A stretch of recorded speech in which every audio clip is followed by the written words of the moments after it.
આકાશવાણી અમદાવાદ વડોદરા પ્રાદેશિક સમાચાર વિભાગ રજૂ કરે છે સાપ્તાહિક કાર્યક્રમ સમાચાર દર્પણ. સૌપ્રથમ નજર નાખીએ આજના અંકમાં સામેલ મુખ્ય ઘટનાઓ પર. પ્રધાનમંત્રી નરેન્દ્ર મોદીએ બીએપીએસ સ્વામિનારાયણ સંસ્થા દ્વારા કરાયેલા સામાજિક કાર્યને બિરદાવ્યું. અમદાવાદમાં યોજાયો બીએપીએસનો ભવ્ય કાર્યકર સુવર્ણ મહોત્સવ. યુવાનોને રાજકારણમાં જોડાવા પ્રધાનમંત્રીએ કરી અપીલ. અમદાવાદમાં રામકૃષ્ણ મિશનના નવા પ્રાર્થના ગૃહનું ઉદ્ઘાટન. થાઇલેન્ડના બેંકોકથી શરૂ થયેલી ચોથી મેકોંગ ગંગા ધમ્મયાત્રા વડનગર ખાતે આવી પહોંચી. પંચમહાલ જિલ્લાની વાવકુલ્લી ગ્રામ પંચાયતની રાષ્ટ્રીય પંચાયત પુરસ્કાર માટે પસંદગી. સુમુલના નવી પારડી ડેરી પ્લાન્ટને ઇન્ડિયન ડેરી એસોસિએશનનો પ્રતિષ્ઠિત એવોર્ડ એનાયત. ગુજરાતી ભાષાની જાળવણી માટે માતૃભાષા અભિયાન દ્વારા શરૂ કરાઈ કેટલીક નવી પહેલો. અને તાપી જિલ્લામાં સોલર પેનલ થકી થઈ રહ્યું છે પર્યાવરણનું સંરક્ષણ.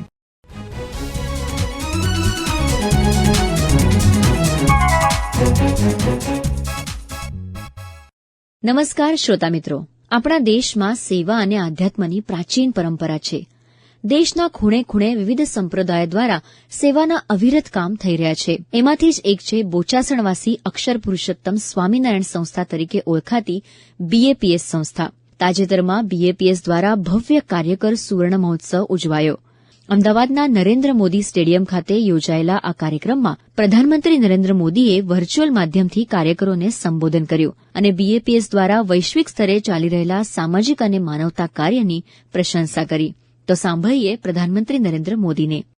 विश्व के 28 देशों में भगवान स्वामीनारायण के 1800 मंदिर, 21,000 से ज्यादा आध्यात्मिक केंद्र, सेवा के अलग अलग प्रकल्पों का काम दुनिया जब ये देखती है तो वो इसमें भारत की आध्यात्मिक विरासत, आध्यात्मिक पहचान के दर्शन करती है. आज भारत 2047 तक विकसित होने के लक्ष्य पर काम कर रहा है. अगले 25 वर्षों की देश की यात्रा जितनी भारत के लिए महत्वपूर्ण है, उतनी ही बीएपीएस के हर कार्यकर के लिए भी अहम है. बीएपीएस के कार्यकर दुनिया भर में सेवा के माध्यम से करोड़ों लोगों के जीवन में परिवर्तन ला रहे हैं और समाज के अंतिम छोर पर खड़े व्यक्ति को सशक्त कर रहे हैं. बीएपीएस कार्यकरों का ये सेवा अभियान इसी तरह निर्बाध गति से आगे बढ़ता रहेगा. हमारी संस्कृति में सेवा को सबसे बड़ा धर्म माना गया है. सेवा परमो धर्मः. ये सिर्फ शब्द नहीं, ये हमारे जीवन मूल्य है. सेवा को श्रद्धा, आस्था और उपासना से भी ऊंचा स्थान दिया गया है. कहा भी गया है, जन सेवा तो जनार्दन सेवा के ही बराबर है.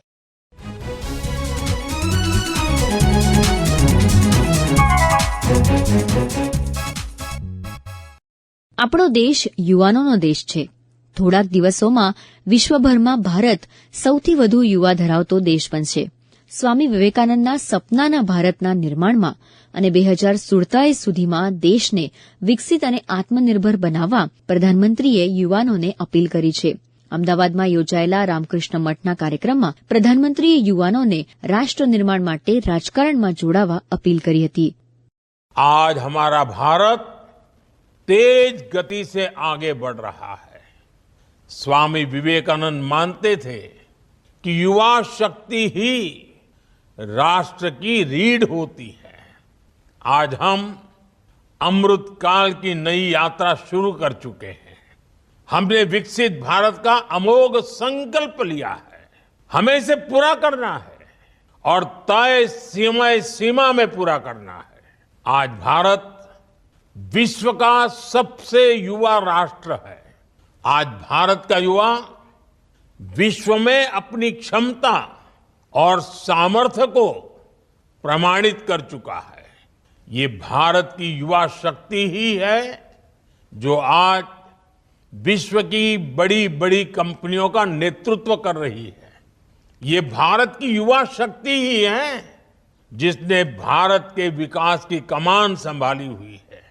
आज जरूरत है टेक्नोलॉजी और दूसरे क्षेत्रों की तरह ही हमारे युवा राजनीति में भी देश का नेतृत्व करें। अब हम राजनीति को केवल परिवारवादियों के लिए नहीं छोड़ सकते। हम राजनीति को अपने परिवार की जागीर मानने वालों के हवाले नहीं कर सकते।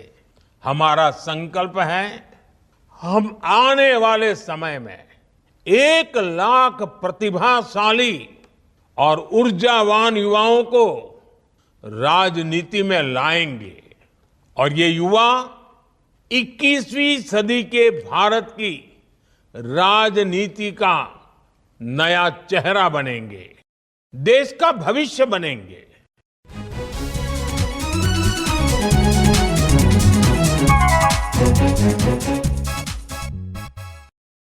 હિન્દુ ધર્મ જેટલો જ ભારતમાં બૌદ્ધ ધર્મ પણ પ્રાચીન કાળથી છે અને અહીંથી જ આ ધર્મનો સમગ્ર વિશ્વમાં પ્રચાર પ્રસાર થયો છે. થાઇલેન્ડના લોકો બૌદ્ધ ધર્મની ભેટ આપવા બદલ ભારત પ્રત્યે આભાર વ્યક્ત કરી શકે તે માટે થાઇલેન્ડના બેંકોકથી ચોથી મેકોંગ ગંગા ધમ્મયાત્રા શરૂ થઈ છે, જે બૌદ્ધ ધર્મના પ્રાચીન અવશેષો ધરાવતા વડનગરમાં આવી પહોંચી છે. સાંભળીએ અમારા મહેસાણા જિલ્લાના પ્રતિનિધિ જયંતિ ચૌધરીનો આ અંગેનો એક વિશેષ અહેવાલ.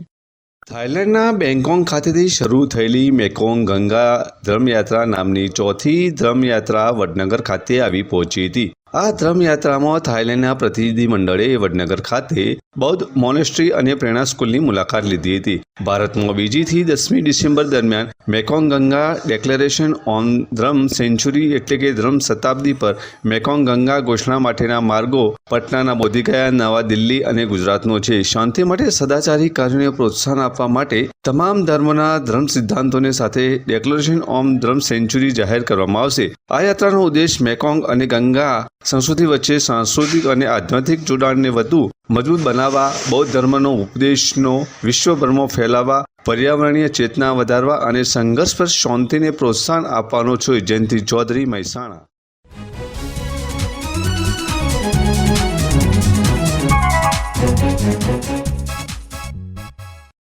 ગાંધીજી હંમેશા કહેતા હતા, જો ગામનો વિકાસ થાય તો જ રાષ્ટ્રનો વિકાસ થશે. વિકસિત ગામની આ હરોળમાં પંચમહાલ જિલ્લાની વાવકુલ્લી ગ્રામ પંચાયતે પણ એક ડગલું ભર્યું છે. ગામના લોકો માટે સુશાસનની એક વ્યવસ્થા ઊભી કરવા બદલ તાજેતરમાં કેન્દ્ર સરકાર દ્વારા આ ગામની રાષ્ટ્રીય પંચાયત પુરસ્કાર માટે પસંદગી થઈ છે. ત્યારે સાંભળીએ ગામના વહીવટદાર આર.કે. પાગી શું કહે છે આ સિદ્ધિ અંગે. પંચમહાલ જિલ્લાના ઘોગંબા તાલુકાના વાવકુલ્લી ગ્રામ પંચાયતે અરજદારો માટે થતી સરકારી ઓનલાઈન કામગીરી સ્થાનિક લેવલે ઉપલબ્ધ કરાવી સુંદર કામગીરી બજાવતા પંચમહાલ જિલ્લામાંથી ઘોગંબા તાલુકાના વાવકુલ્લી ગ્રામ પંચાયતની આ કામગીરીને બિરદાવતા આવતીકાલે ભારતના રાષ્ટ્રપતિ શ્રીમતી મુર્મુના હસ્તે નવાજવામાં આવશે. આ અંગે વાવકુલ્લી ગ્રામ પંચાયતના વહીવટદાર આર.કે. પગીએ પ્રતિભાવ આપ્યો હતો. જે આવકનો દાખલો કાઢવો છે તો પહેલા તાલુકા પંચાયતે જવું પડતું ઘોગંબા, તો એ જ સુવિધા આપણે ગ્રામ પંચાયત કચેરીએ ડિજિટલ ઓનલાઈન કામગીરી કરીને અમે તૈયારીમાં એમને સુવિધા પૂરી પાડી. જોવાનો દાખલો છે, રેશન કાર્ડની કામગીરી છે, એ બધી જ તમામ કામગીરી ગ્રામ પંચાયતે જ આપણે આપી છે અને એ પ્રગતિ રિપોર્ટના આધારે આ એવોર્ડ મળ્યો છે. વિપુલ પુરોહિત, આકાશવાણી સમાચાર, પંચમહાલ, ગોધરા.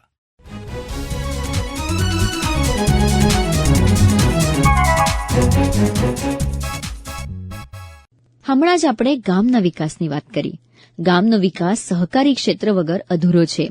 આપણા ગુજરાતમાં તો ગામે ગામે સહકારી દૂધ મંડળીઓનું એક મજબૂત માળખું છે, જેના થકી જ ગુજરાતે સહકારી ક્ષેત્રમાં એક આગવી ઓળખ ઊભી કરી છે.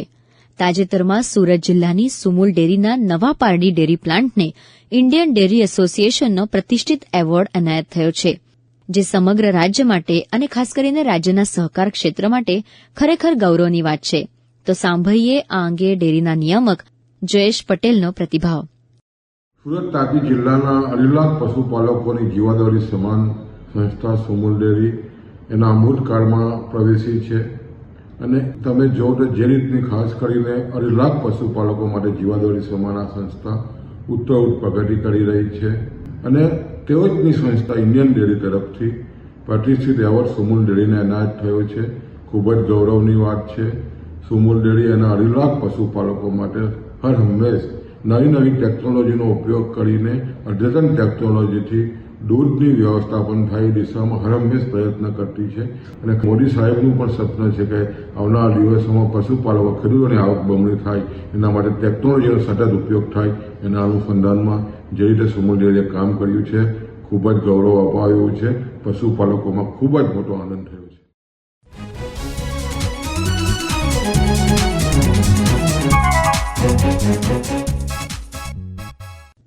પ્રધાનમંત્રી નરેન્દ્ર મોદી હંમેશા એક વાત કહે છે, જે છે વિકાસ ભી અને વિરાસત ભી.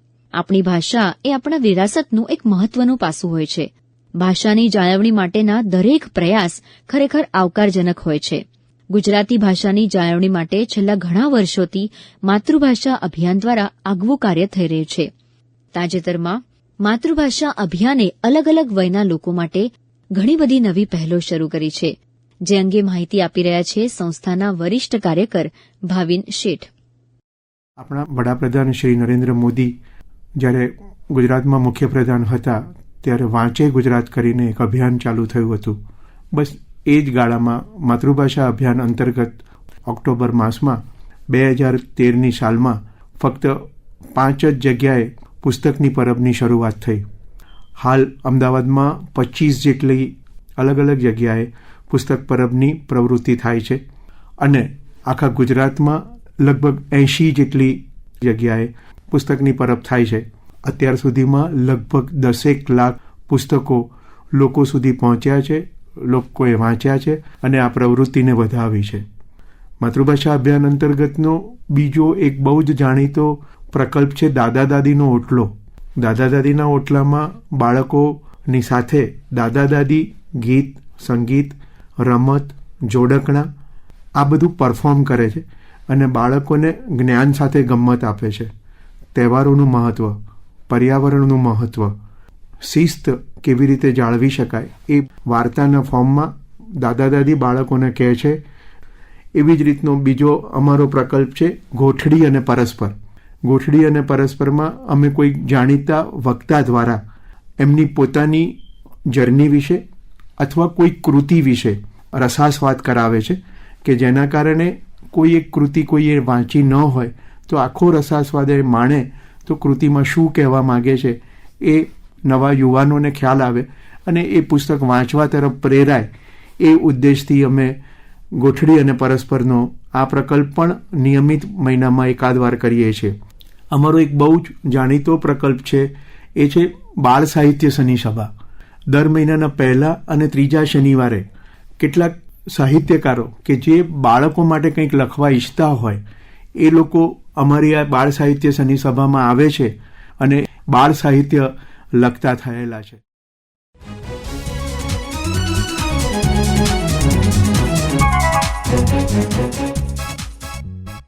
ભાષાની જાળવણી સાથે જ પર્યાવરણની જાળવણી પણ આજે સમયની માંગ છે. તાપી જિલ્લામાં પર્યાવરણ સંરક્ષણની દિશામાં એક ઉદાહરણરૂપ કામ થઈ રહ્યું છે. જિલ્લાના નેશનલ હાઇવે 53 પર આવેલા ટોલનાકામાં સોલાર પેનલ મુકાવી છે, જેના થકી 185 ટન જેટલા કાર્બન ડાયોક્સાઇડનું હવામાં ઉત્સર્જન થતું અટકશે. તો સાંભળીએ આ પહેલ અંગે વધુ વિગત સુરત હજીરા ટોલવેના ગ્રુપ હેડ અશ્વિની શર્મા પાસેથી. पूरा विश्व कार्बन एमिशंस को लेकर चिंतित है और हम भी उस दिशा में काम कर रहे हैं और उसी दिशा में हमने एक नया कदम उठाया है कि हमारे टोल प्लाजा पे हमने 180 किलोवाट का एक सोलर प्लांट लगाया है जो कि वार्षिक लगभग 2.25 लाख यूनिट्स प्रोड्यूस करेगा. ये प्रयास लगभग 1100 पेड़ लगाने के बराबर है.